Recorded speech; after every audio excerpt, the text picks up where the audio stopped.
I'm archiving every distortion. I am Ibrahim Traoré, and today I'm pulling off your masks. Yes, you heard correctly. I, whom you call a young military junta leader, whom you brand as a dangerous radical, whom you serve up as an anti-Western dictator, am now telling you the truth. And this time you cannot turn off your microphones. This time you cannot turn away your cameras. This time your editors cannot cut this speech. Because the world you monopolize no longer exists. Because millions will hear these words now, without passing through your filters, without being subjected to your distortions, without being muddied by your lies. I am 34 years old. Every day of my life, I grew up with your lies. As a child, I would watch Africa on television.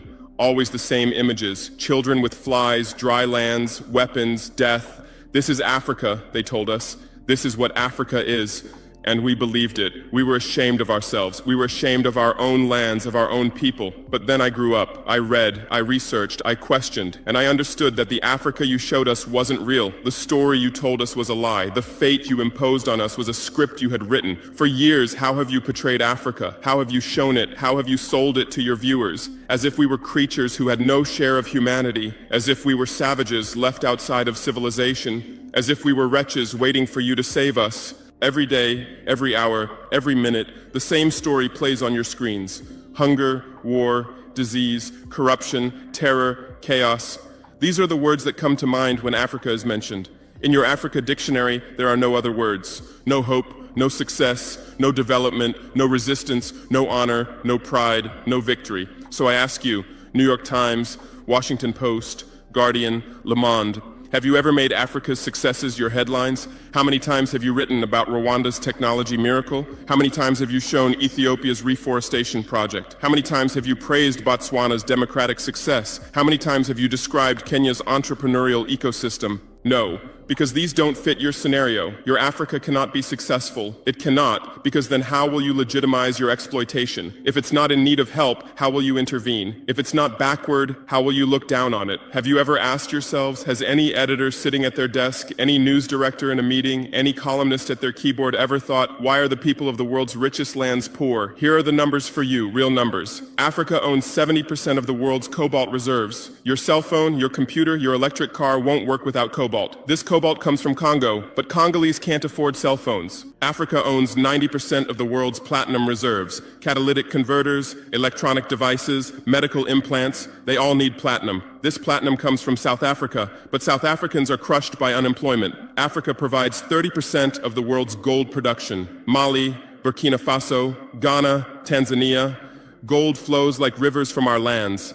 But our people swim in poverty. Africa supplies 65% of the world's diamond production.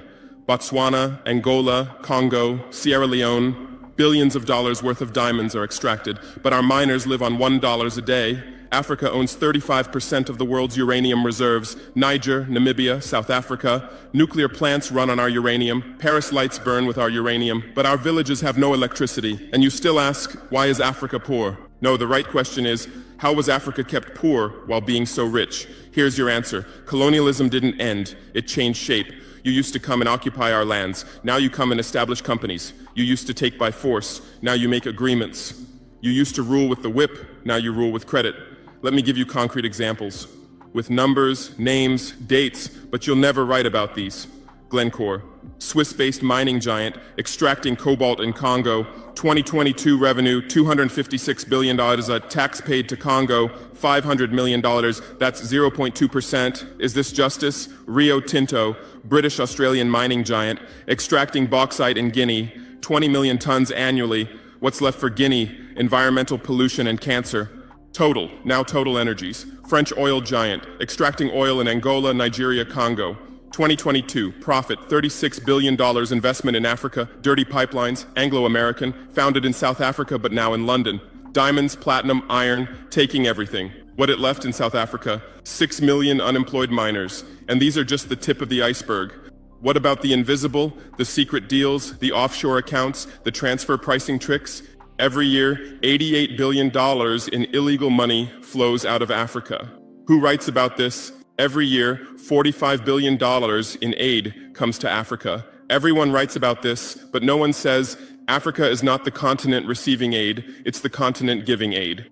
While you zoom your cameras on swollen bellies, there is a huge system working silently in the background. Every day, tons of gold, diamonds, cobalt, uranium, oil leave our land. But how? Here is the system. Step 1, create corruption, bribe our leaders, open offshore accounts, promise them a life of luxury, send their children to your schools. Step 2, make deals, get 50-year, 99-year concessions, ask for tax exemptions, be exempt from environmental rules, ignore labor rights. Step 3, control the infrastructure. Take over ports, airports, railways, but only from the mine to the harbor. Don't build roads to the villages. Don't bring electricity to schools. Step 4, provide security. Set up private security companies. Arm them. Declare protesting. Step 5, silence the media.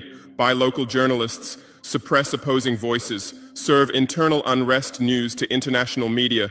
And this is how the system works. It's been working like this for 100 years, and you don't see this system. You don't want to see it, because you're part of this system too.